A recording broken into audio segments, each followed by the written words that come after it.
قرآن کس لیے نازل کیا گیا ہے؟ کیا مردے بخشوانے کے لیے؟ نہیں، آپ اس ویڈیو کو دیکھیں۔ اللہ کے بندو، ہم کتنے خوش نصیب ہیں، قرآن جیسی کتاب ہر گھر میں پڑھی ہے۔ پھر کہتا ہے ابا جی یوں کہتا ہے، اماں یوں کہتی ہے، دادی یوں کرتی تھی، دادا یوں کرتا، تو پھر یہ قرآن کس لیے؟ تو اگر دادی کے طریقے پہ چلنا تھا، اماں کے اور ابا جی کے طریقے پہ چلنا تھا، تو قرآن کس لیے ہے پھر بات؟ یہ پھر صرف جانوروں کے لیے رکھا ہوا کہ جب ان میں بیماری آئے گی اس کو اوپر کریں گے، نیچے سے جانور گزاریں گے، وہ ٹھیک ہو جائیں گے۔ یہ پھر اس لیے ہے کہ اس کو لکھ لکھ کے، اس کے تعویذ بنا کے گردنوں میں لٹکا لو۔ یہ صرف اس لیے ہے جب اپنی بہن اور بیٹی کی شادی کرنی ہو، اس کی رخصتی کرنی ہو، یہ اس کو اوپر کر کے نیچے سے دلہن کو گزارو، یہ اس لیے۔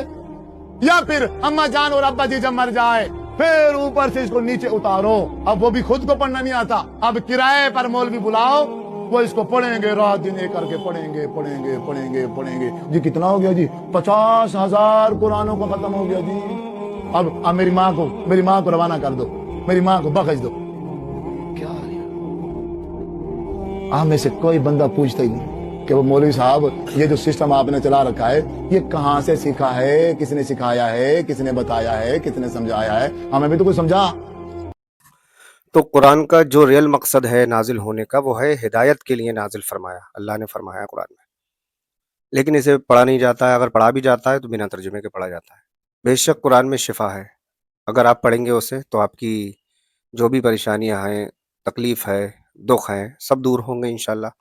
لیکن ترجمے کے ساتھ پڑھنا بہت ہی ضروری ہے، جس کی وجہ سے ہم لوگوں کو نالج آئے گی، پھر ہم اس راستے پر چلیں گے جس راستے پر صحابہ کرام چلا کرتے تھے۔